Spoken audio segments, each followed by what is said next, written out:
Okay, so it's time for the Q&A, guys. It's 40,000 followers of the Mandarin Zest. Yay, we love you. I've never done this before. I'm nervous. What is the question? Yeah, the question. But let me get... Snacks first.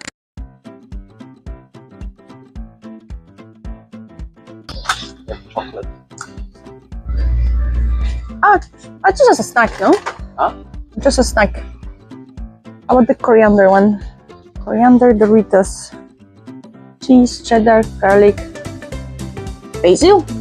榴莲、啤酒、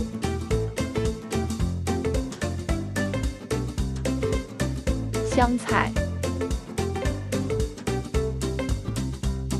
蜂蜜、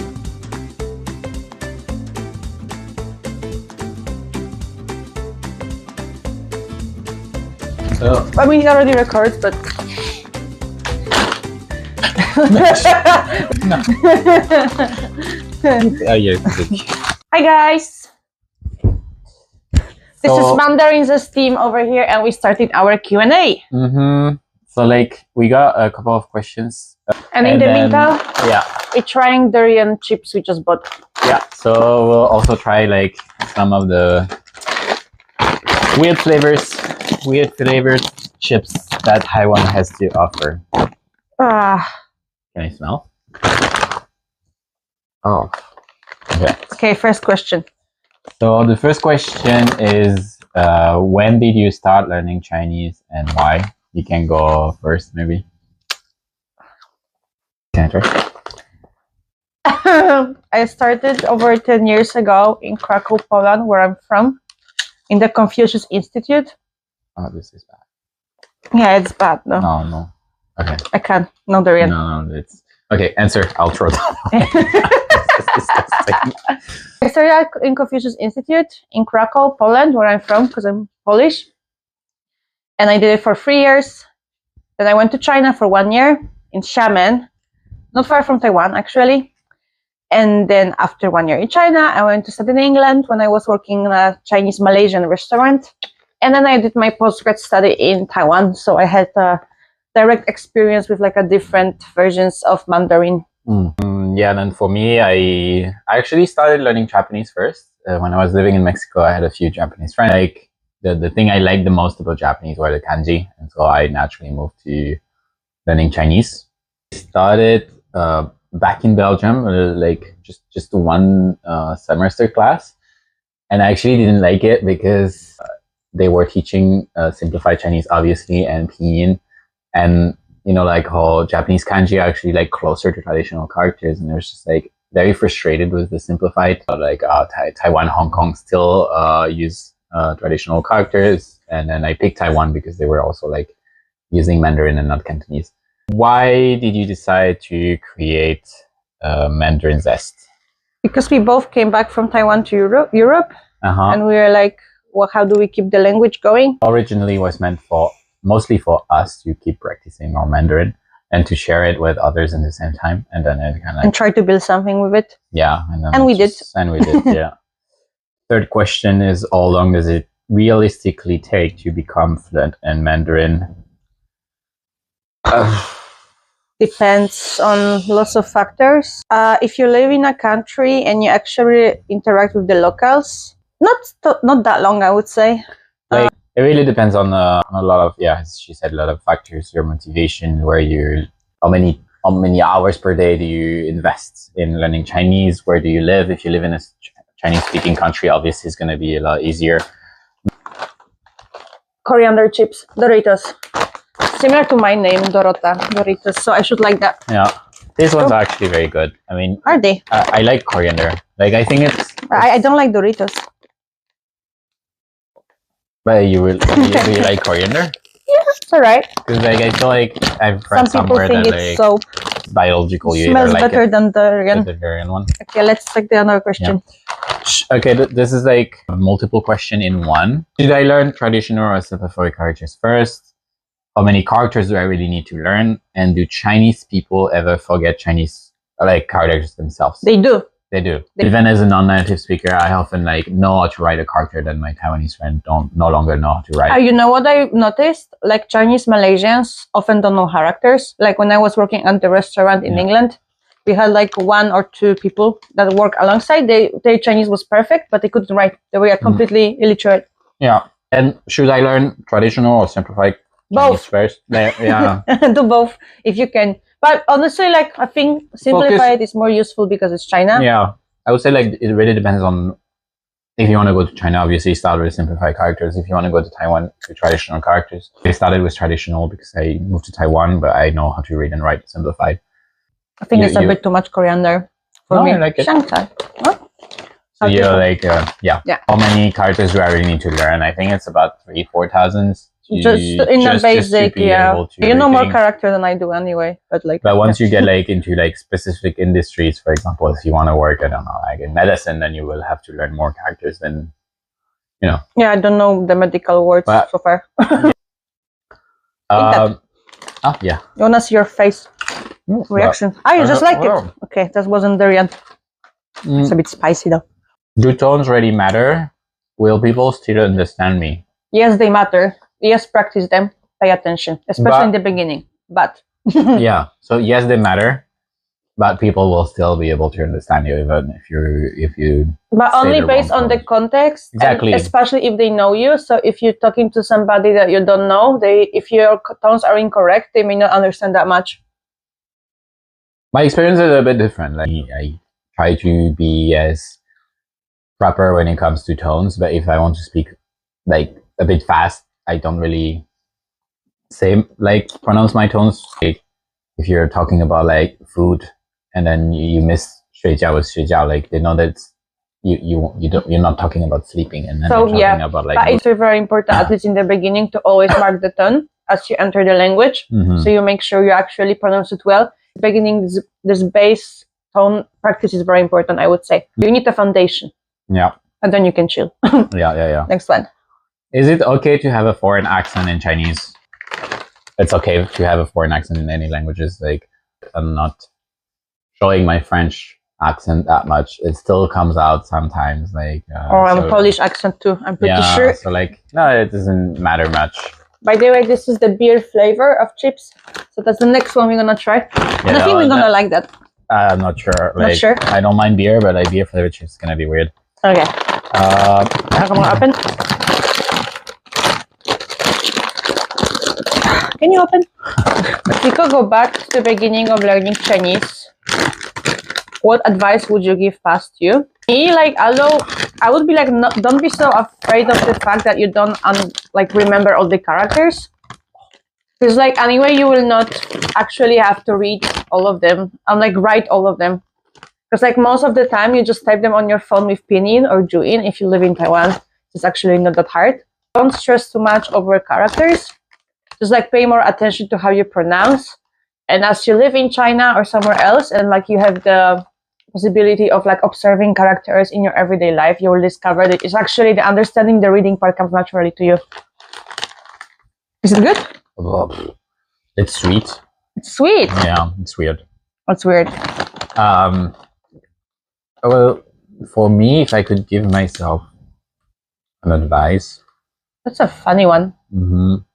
It does taste like beer, but like. But sweet beer. Sweet beer. Yeah, it's kind of weird. No, my favorite one is the coriander one, and the worst one was the durian.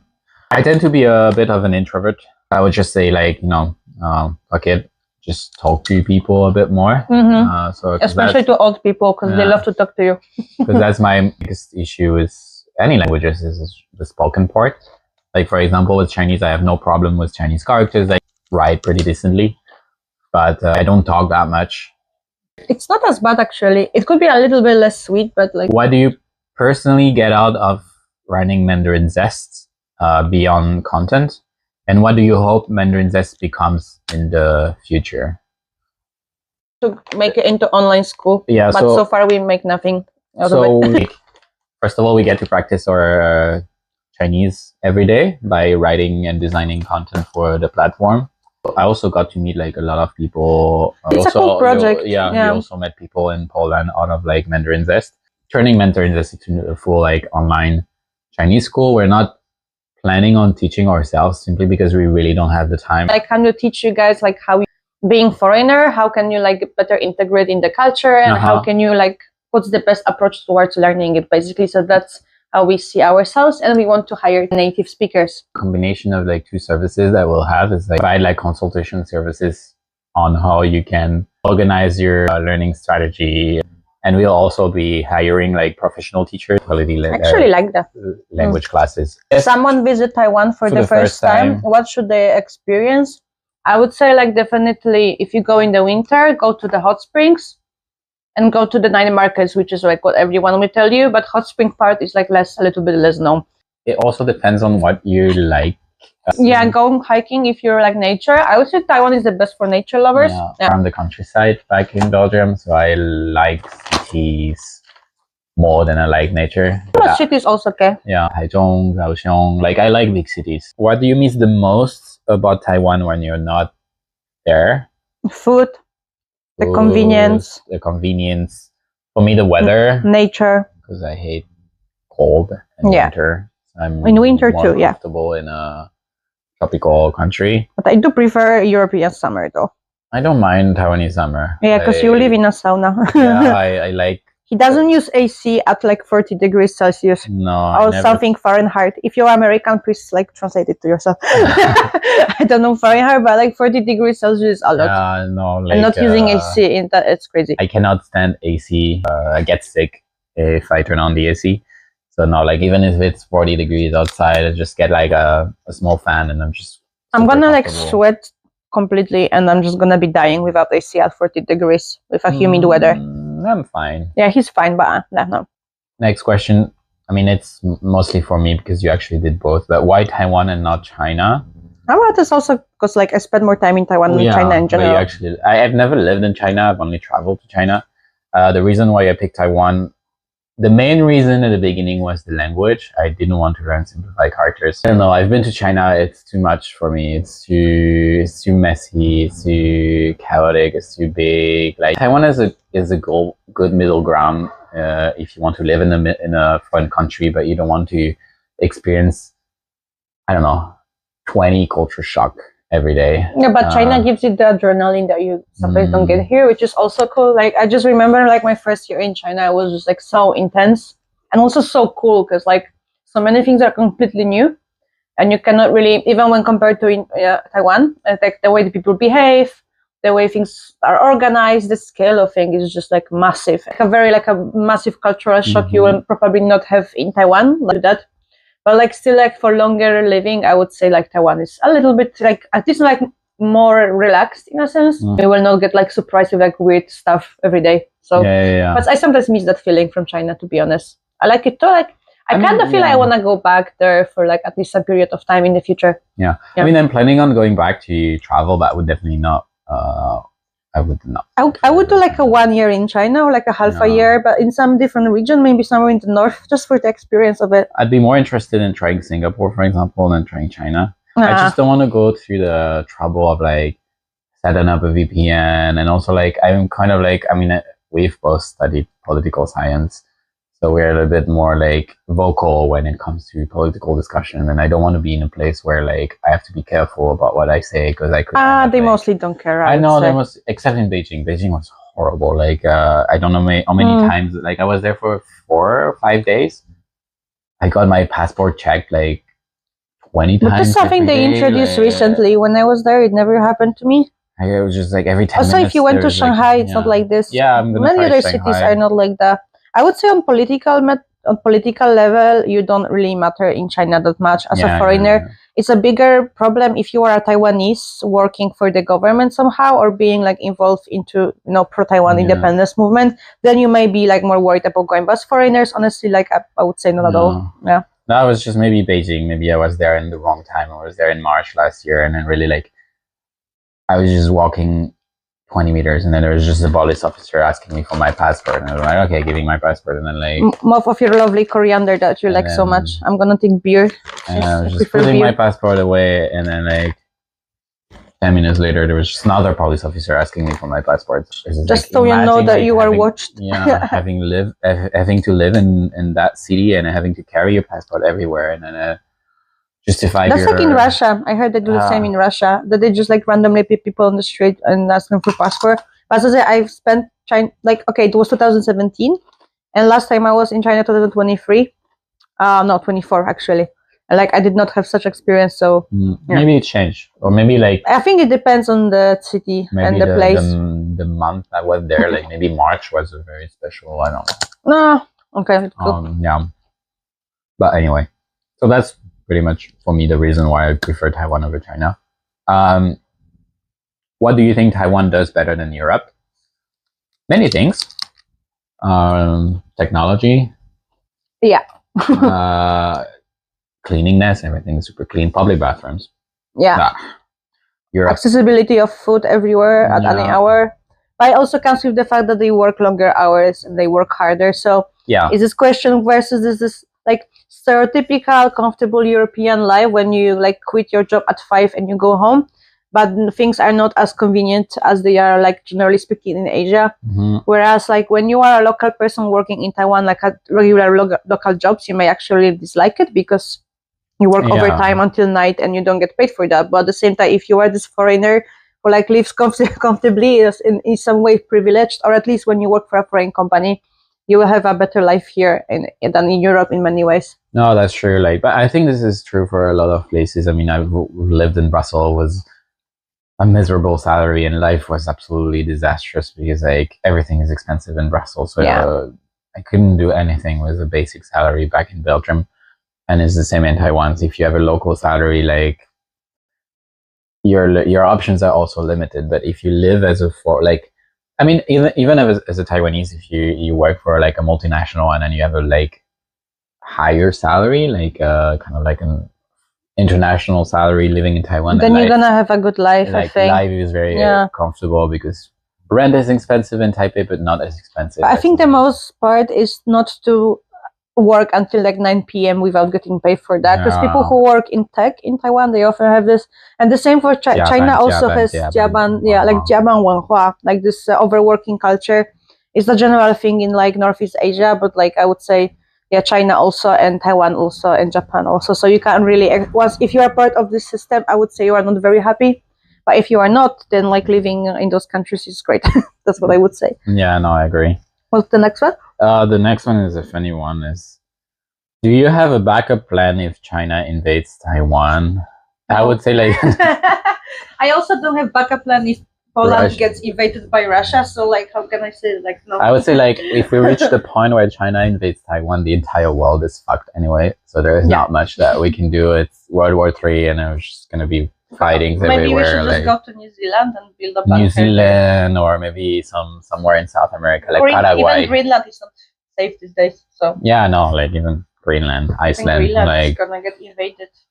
So like we don't have any backup plan because there's just no backup plans to plan. Like we just hope like nothing bad will happen, at least not in the next couple of years, as we are like developing a business here, and and we realize there is a risk, so we also have plan B's in terms of like our business, how it's gonna go.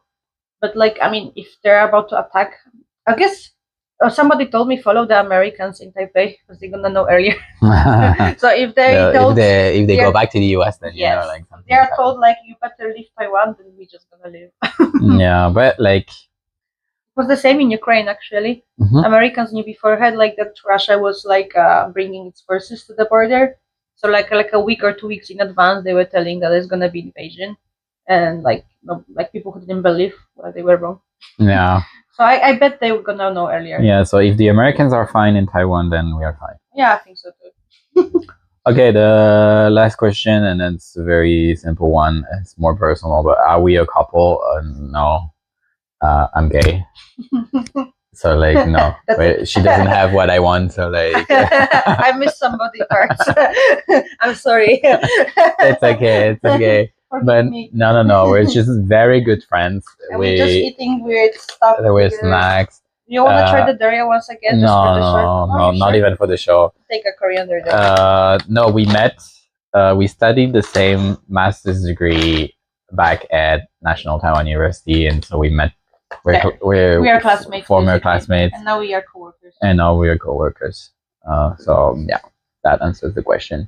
And that's it. That was all the questions that we had so far. Thank you for listening and watching. And if you have more questions, you can leave them in the comments. You can DM us on any social media that we have. Also YouTube, Instagram, LinkedIn, Substack. That's pretty much it, I think. Yeah, so far at least. So far, yeah. So yeah. Stay tuned for the school because we're gonna open classes soon. So like our idea is to have a first trial. So we're hiring a Chinese teacher. We'll have a first trial class all of March. It's just gonna be one level, like HSK 1, 2, so a pretty beginner level. And then the school will fully launch in April, and then we'll hire more teacher, and we'll be able to provide like more classes, some classes based on HSK levels 1 to 6, and then some classes more like on specific areas of Chinese, like for example a business Chinese class, a conversation class. Ideally we would also have a section for Taiwanese Mandarin if there is a market for it. If there is a market for it, like, so if people are interested specifically in Taiwanese Mandarin, so like traditional characters, then we will look less for about traditional characters, but more about like also how Taiwanese you can speak, like certain expressions and like the way you sometimes speak a little bit different. Yeah, definitely. Like my Mandarin is extremely Taiwanese also, and I can't understand I could do both. I can accent. switch a little bit because like I started with Beijing accent actually, so like years ago if you met me I would be like war everywhere. Yeah, no. War. I can't. Designer. That was my first experience, so I can switch sides. I mean, when it comes to language, at least. But yeah. So stay tuned for this. Stay tuned, guys. For the school, and then if you have any feedback, let us know. And don't try the durian chips. No, not worth it. Coriander, yes. And then the beer one, I'm not a big fan, but she likes it. No, I don't like it. Yeah. It's too sweet. But Durian was the worst. Yeah. Gross.